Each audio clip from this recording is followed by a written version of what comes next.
The front doors creaked open just before midnight. I'd already locked them and the snow outside was coming down hard. Fat, silent flakes hitting the windows like soft fingers tapping to be let in. He didn't say much when he entered. No reservation. Paid in cash. He didn't even glance at the cookies I'd just set out for late arrivals. Just pointed at the key fob marked room 6, nodded once, and walked down the hallway without a sound. I remember because the snow had been so clean out back. And when I did the rounds later, I found only one set of footprints, leading away from room 6. None going in. Let me know where you're listening from tonight, and if you've ever stayed somewhere that just didn't feel quite right. And if these stories help you drift off or keep you company, feel free to subscribe so you won't miss the next one. My name's Dana Ellis. I was 37 at the time, working night shifts at a lodge about an hour west of Boulder. That winter had been especially quiet. Fewer tourists, more snow, and fewer staff. It suited me, to be honest. I was divorced, living in one of the smaller staff units behind the kitchen, and mostly kept to myself. My son was in college back east, and the quiet gave me time to think. Most nights I was the only one on duty, aside from Len Turner, our overnight maintenance guy. He was in his late 40s, didn't talk much, and moved through the place like a ghost with a plunger.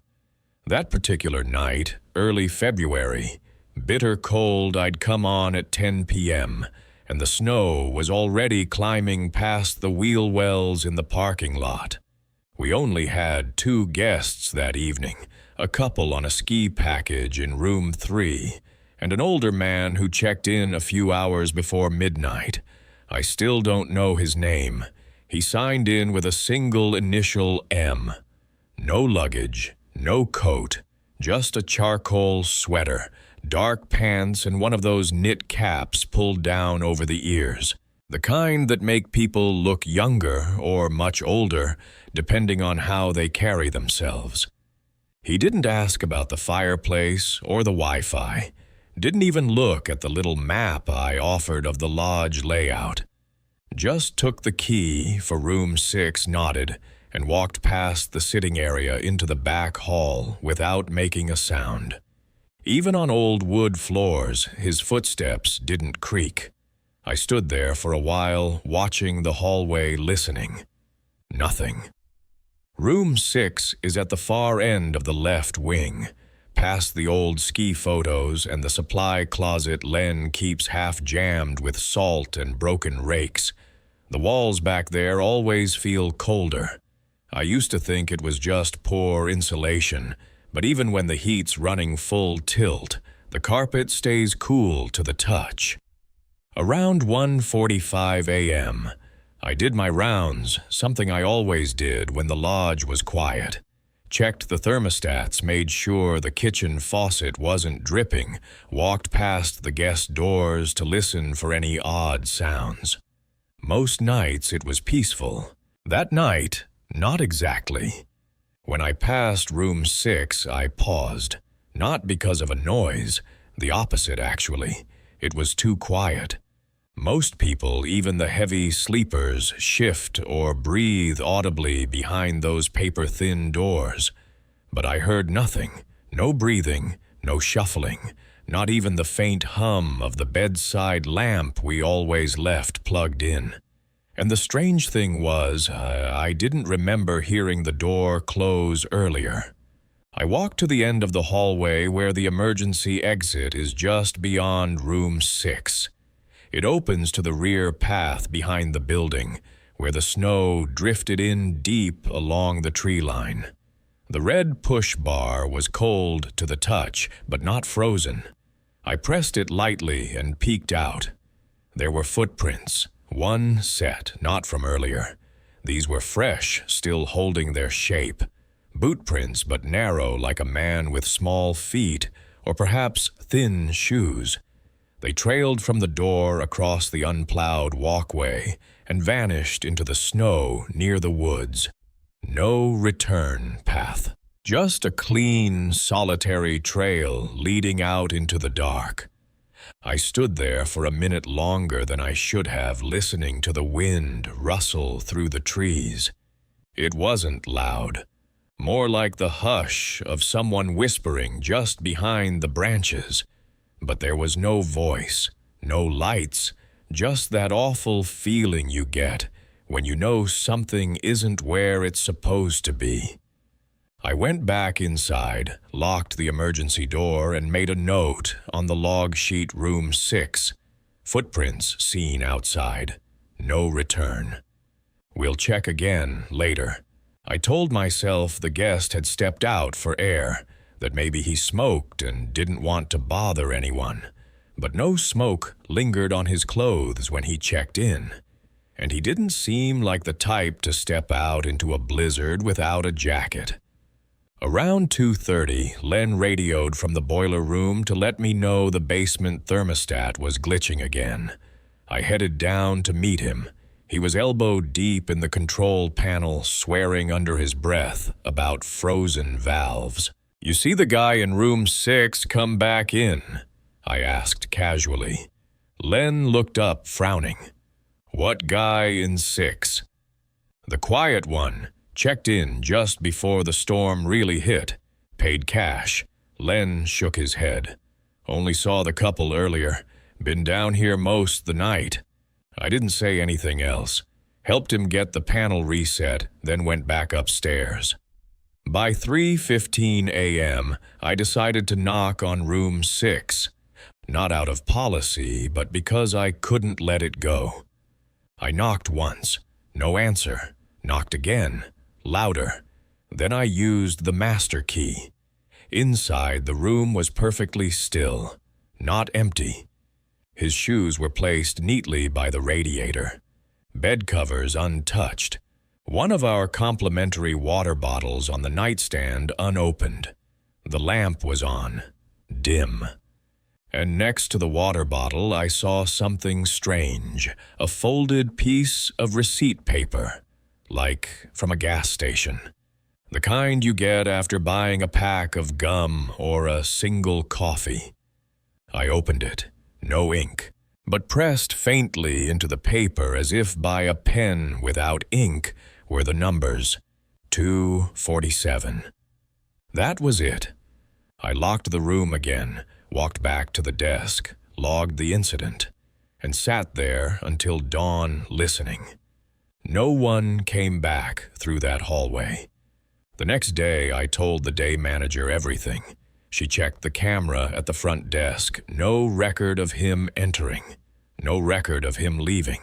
She thought maybe I'd mistaken the date.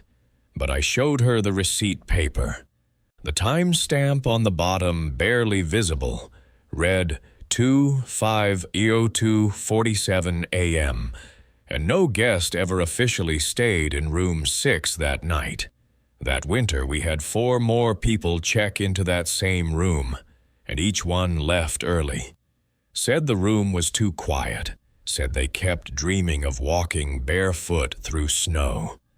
I don't usually talk about this, not because I'm afraid people won't believe me, but because sometimes when I do the same, truck shows up again. And I've learned it's better not to invite it. Back in 2016, I was working night shifts at a fuel stop outside Fairbanks. One of those long, low buildings that looks like it's about to sink into the frost. Mile marker 237. Nothing around for 20 miles in either direction except spruce trees, old power lines, and an air so still it can start to feel personal. I was 22 at the time, trying to save up for school, figuring out if I wanted to study forestry or just keep saying I did. My uncle got me the job through some local buddy he'd worked the same post in the 80s before the company rebranded and added self-serve pumps. He said it was easy work. Sit behind the counter, sell jerky, and fuel don't fall asleep. And most of the time, he was right. It's the kind of job where time goes soft. Some nights you'll stare out the window for an hour and not even realize your coffee's gone cold. Then there are nights when every second sticks in your throat.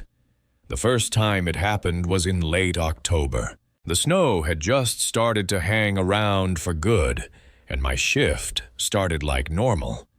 I signed in, flipped the open light, and watched the temperature drop 5 degrees in under an hour. Just after 2:00 a.m., I saw headlights swing wide off the highway and crawl onto the gravel.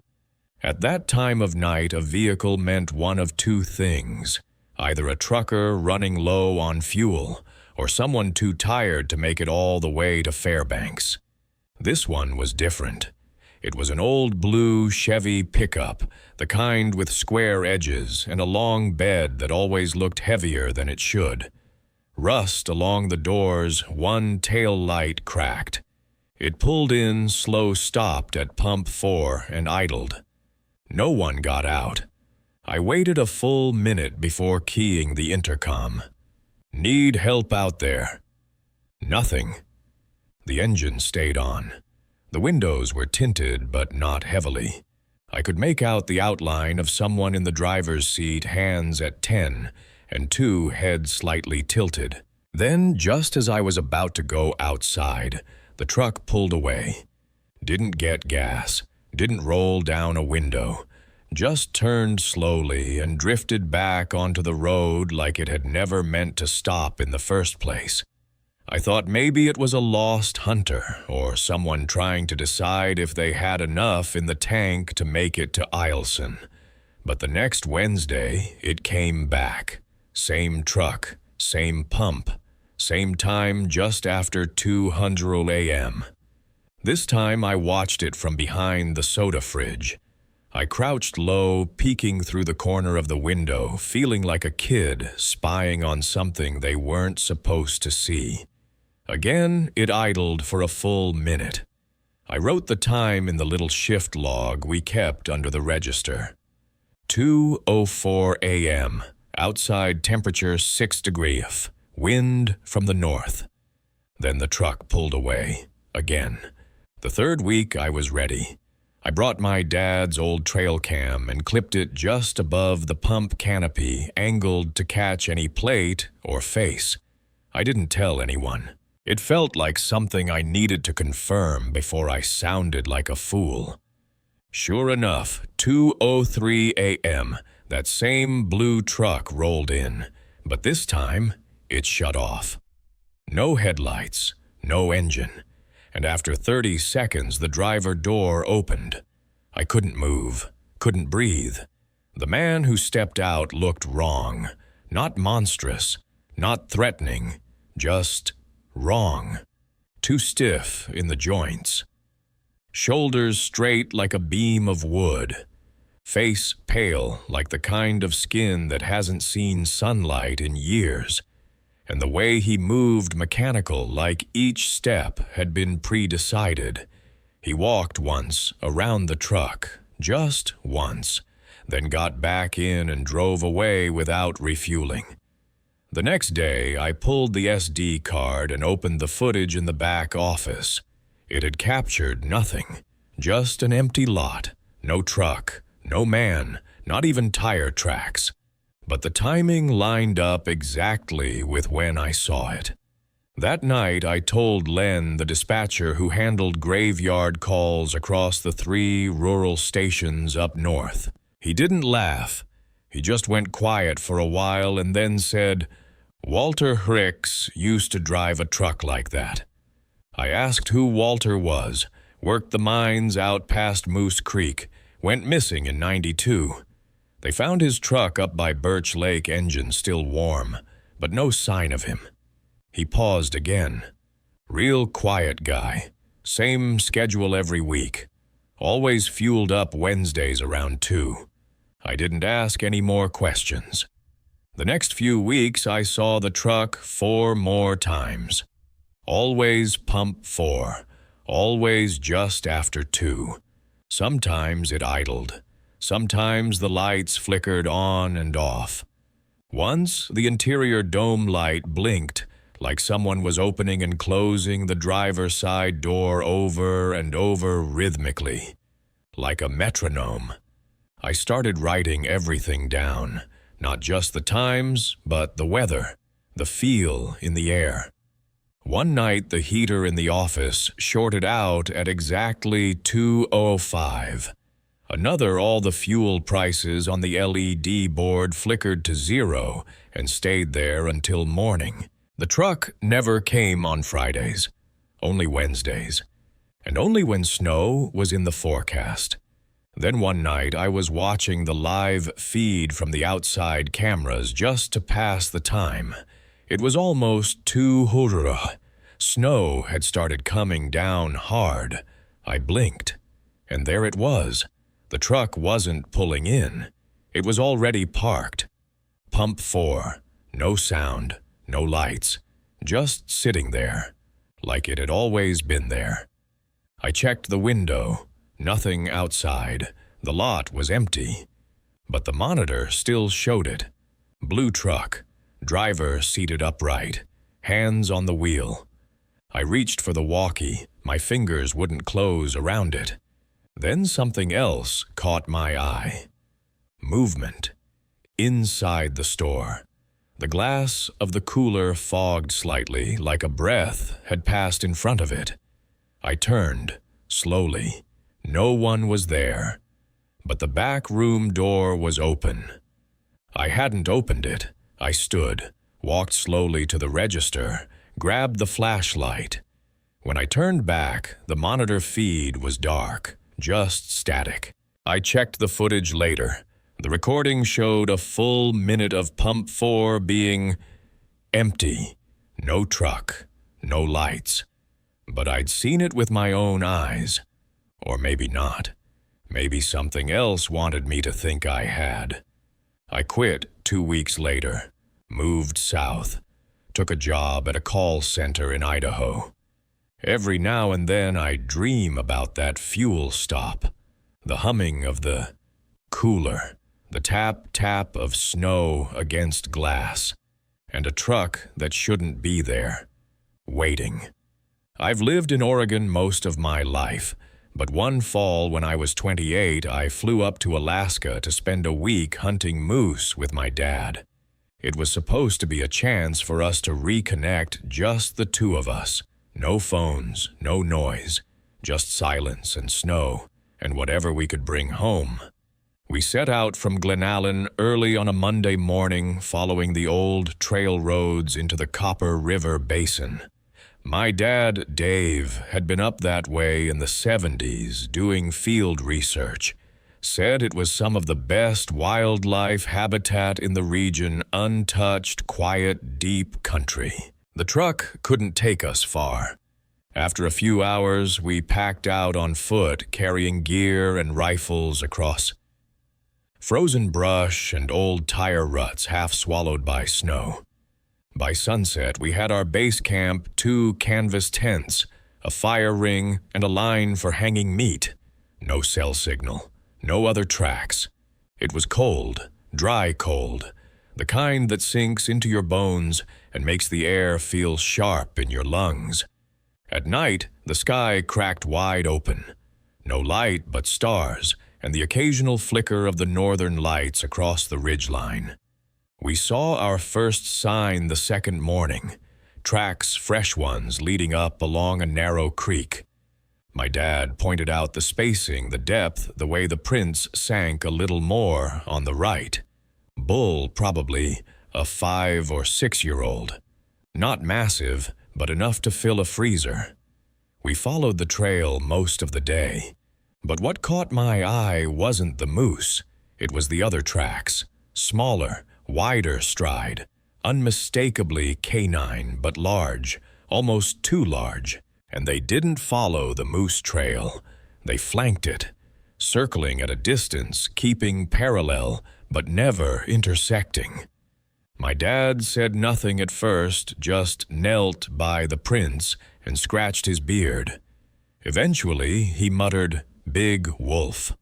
That night we cooked over the fire and talked about nothing, old stories, fishing trips, his first car.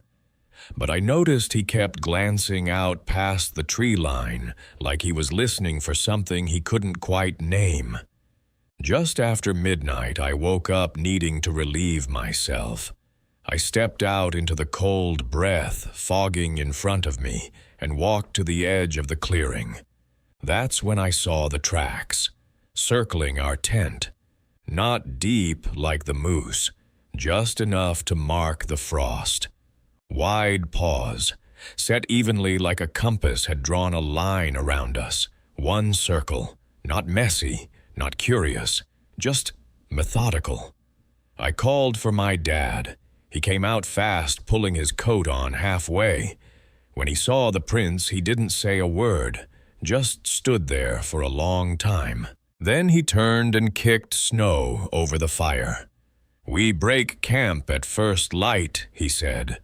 The next day we pushed further west, deeper into the basin. My dad said he remembered an old ridge he'd camped on back in '79, high ground, good sight lines. We hiked most of the day with heavy packs, stopping only once to eat dried meat and drink from our canteens. The silence was different out there, not peaceful, just thick.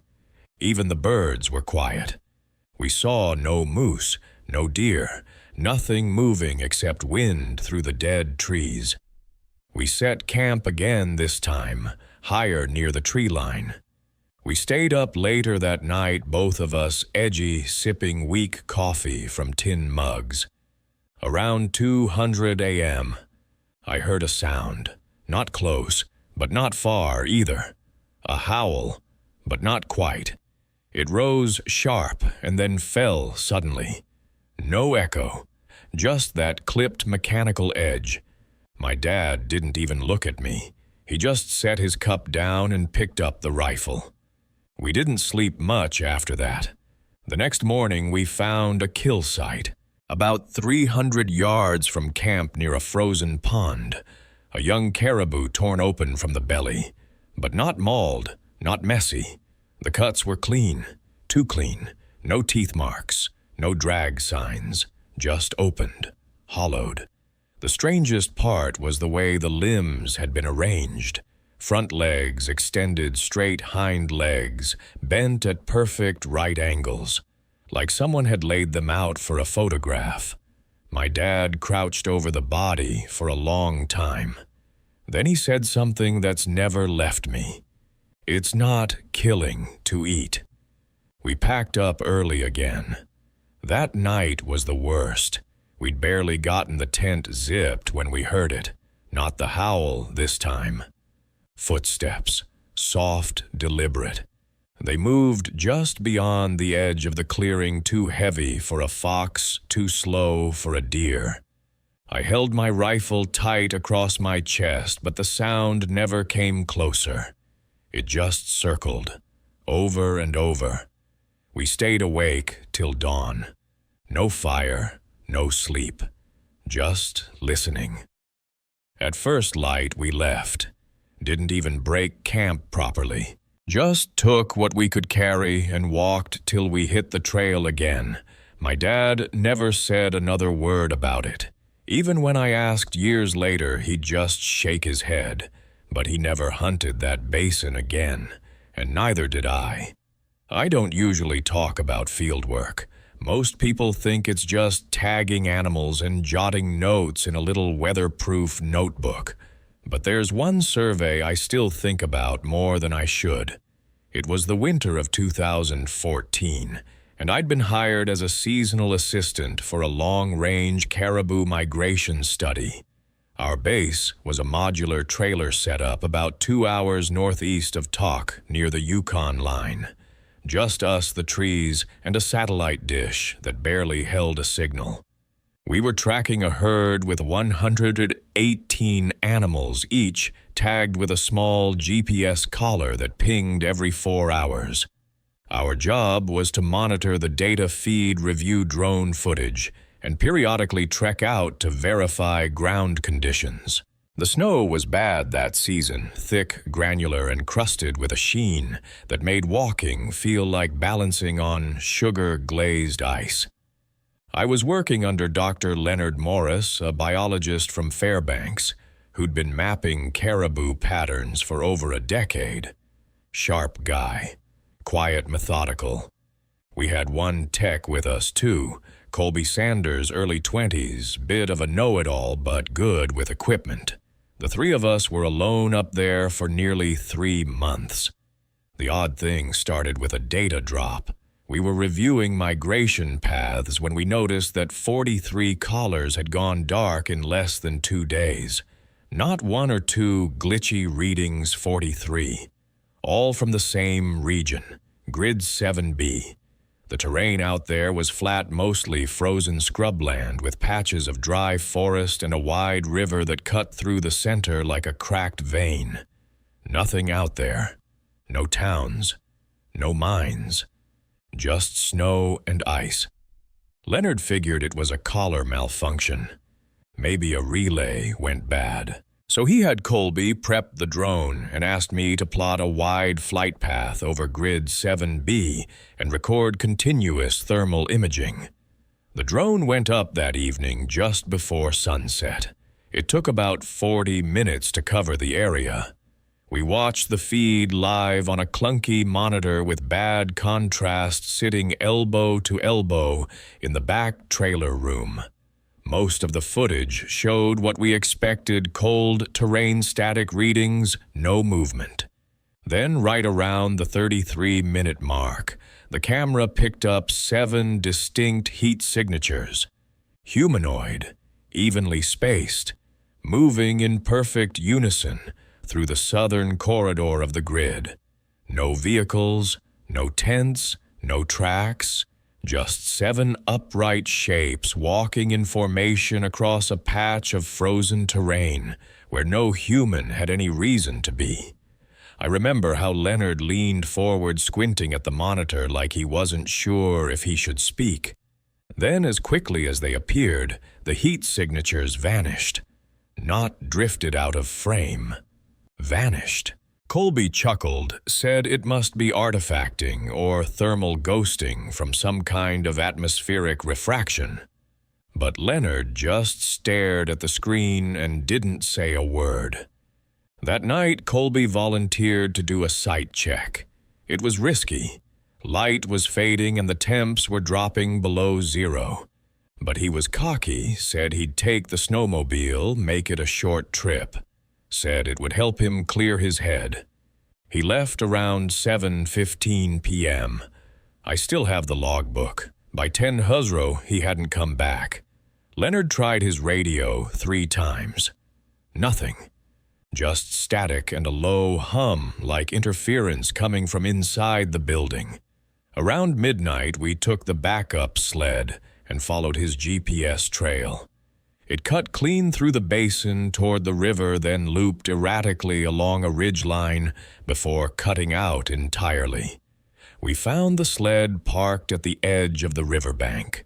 No damage, no sign of a struggle. But Colby was gone. His boots were there, placed side by side, pointing toward the water. No footprints, no drag marks, no break in the tree line, just those boots. And silence. We called for him until our voices cracked. We waited until sunrise, then we called it in. 2 days later, search and rescue came up from Delta Junction. They found nothing, no heat signatures, no clothing, no sign of any of the 43 caribou that had gone dark. They eventually wrote it up as an accident. Hypothermia. Claimed Colby probably wandered off and fell through the ice downstream. But that stretch of river was shallow. You could wade through it in spots. And Colby wasn't careless. 3 weeks later, we found one of the collars. It wasn't on an animal. It had been buried under a flat slab of ice about 5 miles from where Colby vanished. Just one. Out of 43. no chew marks, no break in the strap. Still transmitting. Still warm. Leonard packed up the next morning. Said the data could wait. I flew out that afternoon. I've never gone back. But sometimes when I look at thermal maps, I still think about those 7 figures. The way they moved, like they weren't walking anywhere, just waiting to be seen. Back in 2013, I spent the winter working at a wilderness lodge outside Talkeetna. I was 26 between jobs and figured a few months surrounded by mountains and snow would help clear my head. It was one of those places that only made sense in the off-season bare bones, staff, scattered guests, and long silences between meals. The lodge had 12 rooms, a central fireplace, and a detached bathhouse where guests could soak in natural hot springs piped through an old timber structure. I was responsible for maintenance and firewood. That meant I kept the stove fed, de-iced the walkways, and helped clean the bathhouse when it got messy. It wasn't bad work. You could go a full shift without talking to anyone. But one night something happened out there. And even now, years later, I still don't understand the full shape of it. It started with a check-in. 3 people arrived late on a Tuesday. 2 men and 1 woman booked together under the name Martin. Troy Martin, I think. He handled everything at the desk. Cash payment, short answers, no smiles. The other man, David, seemed friendlier. He made some awkward joke about the snow and offered me a handshake I wasn't sure I wanted. Amanda, the woman, said nothing. She stayed back by the stone wall in the lobby, arms folded. Pale, face-heavy coat, no luggage. They were booked for 4 nights, no special requests. Just said they wanted to be left alone. On their second night, the snow hit hard. One of those long, low storms that doesn't shriek or howl, just presses against the windows until you forget what the outside world feels like. Around 10:30, I went to check the bathhouse.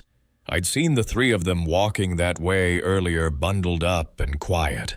We had rules posted: no alcohol, no food, max occupancy 5, but nobody ever read them. The bathhouse sits maybe 200 yards from the main lodge down a planked path that creaks when the wind shifts. It's warm inside, always damp and slightly sulfuric, with a narrow wooden bench and 3 changing stalls that barely latch. When I got there, the outer door was propped open. That was unusual. The air inside was heavy with steam, but the light was flickering overhead just enough to make the shadows shift in odd places. At first, I didn't hear anything, just the low ripple of water. Then I heard someone whisper. Not words, just the shape of whispering. I knocked on the doorframe and called out, asking if everything was all right. David answered, said they were just finishing up. His voice was calm, maybe a little too calm, but I didn't push. I closed the outer door and told them to make sure it stayed shut. Pipes could freeze. About 10 minutes later, I saw Amanda walking back alone. No coat, wet hair, bare arms folded tightly against her chest. She didn't look at me as she passed. It was another 20 minutes before the other 2 came in. David looked irritated. Troy said nothing. Just dropped his towel into the laundry bin and went straight to his room. That night I had trouble sleeping. Not from noise, from quiet. Too quiet. At 2:11 a.m., I went outside to check the generator and smoke a cigarette. That's when I saw Amanda again. She was standing barefoot in the snow, just past the edge of the path, near the bathhouse, wearing a long t-shirt. Her arms were at her sides, hands open. She wasn't shivering, wasn't moving, just staring at the bathhouse door like she was waiting for it to open. I called to her softly, not wanting to scare her, but she didn't turn. When I stepped forward, she suddenly walked back inside. The next morning, David came to the desk, asked if we had a first aid kit, said Troy had cut himself shaving. I nodded and handed him the kit, and he left without another word. Around noon, I was assigned to clean the bathhouse. I took a fresh towel cart and made the walk like usual. But when I opened the door, I stopped cold. The steam was gone, the heat was off, and the tiles near the tub were stained pink, not bright red, not smeared, just a faint spread like water that had been washed clean but left something behind. Inside one of the stalls, I found a towel balled up, soaked through, tucked behind the bench like someone wanted it hidden. I didn't open it. I don't know why. I just threw the whole thing in the laundry cart and shut the door behind me. That night, Amanda came to the front desk, asked me quietly if she could leave early. She didn't have a car, didn't ask for help with transportation, just wanted to check out. I told her it was fine. She slid a folded envelope across the counter. I asked what it was. She said, "Proof." Then she walked out. I waited until she was gone before I opened it. Inside was a receipt, handwritten, 3 nights, signed by David. But the last name wasn't Martin. It was Kincaid. 2 nights later, the police showed up. Troy had been found about 10 miles south near a service road that cut through the trees. He was alive, barely. Severe hypothermia, stab wounds. Said he'd fallen or gotten turned around. David was arrested. Amanda gave a statement. She'd helped cover it up, she said, because she was scared. Said things had gone too far. That Troy had started remembering. I never found out what that meant. After the investigation, the bathhouse was closed for a month. New lights were installed. Fresh tile. But I never went back in. Even now, sometimes when I see heavy steam drifting off the surface of a hot tub, I think about the pink stain, the wet towel, and the way Amanda never seemed cold standing barefoot in the snow. I've only been back to Alaska once since it happened, and even then I stayed near Anchorage. Never took the float plane out west again. Back in 2007, when I was 13, my Uncle Rick took me on a summer fishing trip up near Lake Minchumina. He used to go every year with my dad before the accident, and I think he felt like I needed the trip more than I let on. It was one of those fly-in setups, no roads, just a tiny strip of cabins by a cold lake, a shed full of gear, and a wind-powered radio you had to crank by hand to get a signal. I remember thinking the air felt too still, like even the trees didn't bother swaying unless they absolutely had to. There weren't many people around. The guy who ran the place was named Dennis, retired school teacher, kept to himself. Said a few other guests were coming later in the week, but for now we had the whole camp to ourselves. By day 3, I'd figured out the layout where they kept the snacks, which cabins creaked when you walked, and how long it took to row across the inlet without your arms giving out.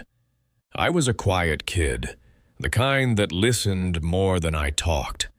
That's probably why I noticed the man standing on the far side of the lake.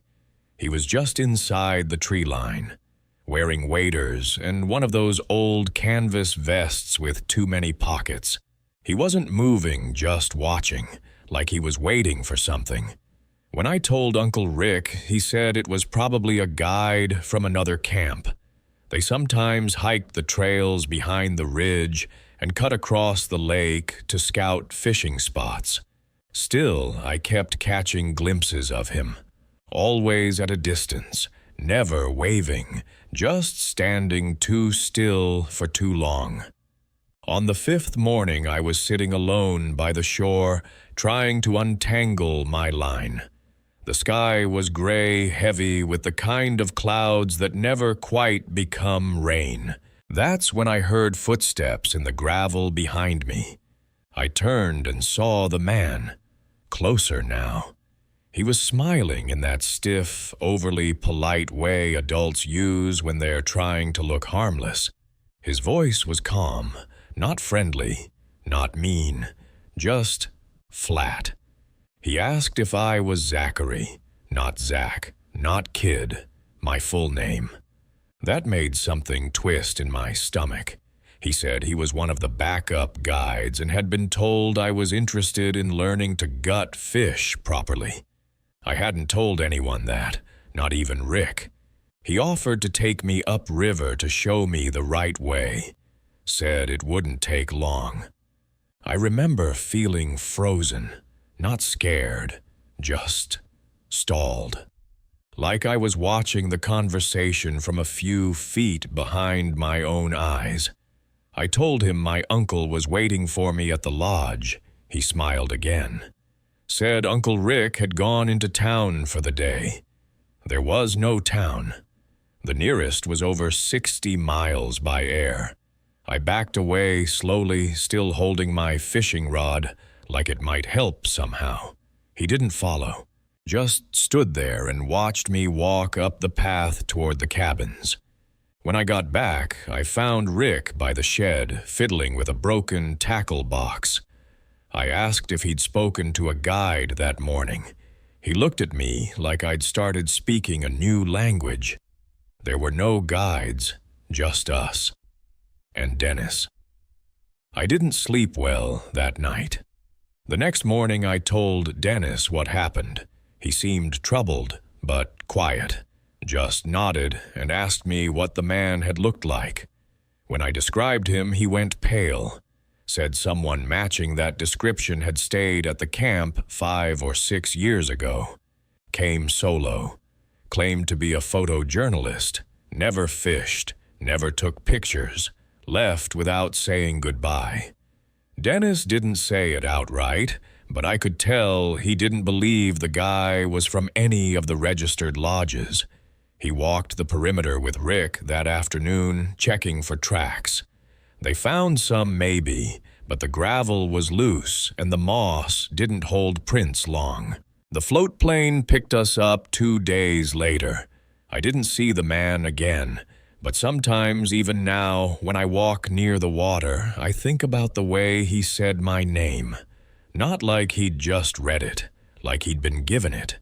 I don't drive at night anymore, not after Fallon. Back in 2007, I was 26 and working as a substitute teacher. That summer, I picked up weekend jobs tutoring to make a little extra. One Friday, I had to drive across Nevada to meet a cousin near Ely.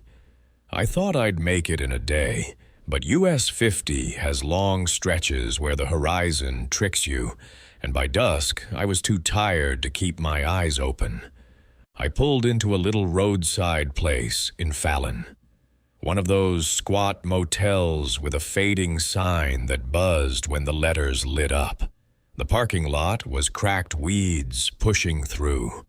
Only 2 other cars sat under the dim yellow lamps. Inside, the clerk looked surprised to see me. Middle-aged, soft-spoken, with a thin smile that never reached his eyes. He checked me in without a word about breakfast or checkout. Just slid a brass key across the counter. I noticed his hand shook slightly when he wrote down my room number. Room 12. The hallway smelled faintly of mildew, the kind that sinks into carpet no matter how often it's cleaned. I remember the buzzing of the overhead light, the way it flickered like it wasn't getting full power. My door opened with a scrape as if it hadn't been unlocked in years. The room itself looked ordinary enough, thin curtains, bedspread, patterned with faded flowers, an old box TV that hummed louder than it should. But the wall was thinner than I expected. I could hear the television in the next room clearly. The rise and fall of voices, the tinny music. When I set my bag down, I noticed something odd. The sound from the next room cut off the moment I moved. Not when I turned the TV on in my own room, not when I shut the bathroom door. Only when I shifted near the wall, as if someone were listening. I told myself it was a coincidence. Around 11, I tried to sleep. That's when I heard it. A soft knock, not on my door, on the wall between my room and the next. 3 taps evenly spaced. I froze. Then came a voice. Low, careful, almost a whisper, but close enough that I could hear every word. "I know you're awake." I didn't move. I thought if I stayed still, whoever it was would lose interest. Another pause. Then room 12. That detail turned my stomach cold. He shouldn't have known. My room was written only in the logbook at the desk. I sat up debating whether to leave, but stepping into that dim hallway felt worse than staying put. I pressed myself into the bed's corner, watching the shadows under the door. Sometime after midnight, I must have drifted off because the next thing I remember is waking to the sound of my doorknob turning. Slowly. Testing the lock. The brass bolt rattled once, twice, then silence. I stayed awake until gray light seeped through the curtains. Packed my bag in less than a minute and opened the door. The hallway was empty, though. I thought I heard a door close softly at the far end. When I checked out, the clerk didn't look surprised. He didn't ask how my night was. He didn't ask at all. Just took the key, slid it under the counter, and told me to drive safe. On my way out, I looked back at the row of doors. Room 11 had no car parked in front. Neither did 13. And I've wondered for 18 years now who was in the room beside mine and how they knew my name. That was the last story I wanted to share tonight. Each of these moments happened in places most people would pass by without a second thought. Motels, cabins, highways, quiet towns. Unremarkable on the surface, forgettable until something presses itself into memory. What stays with me is never the noise, but the silences. The gaps in the story where no one can quite explain what happened.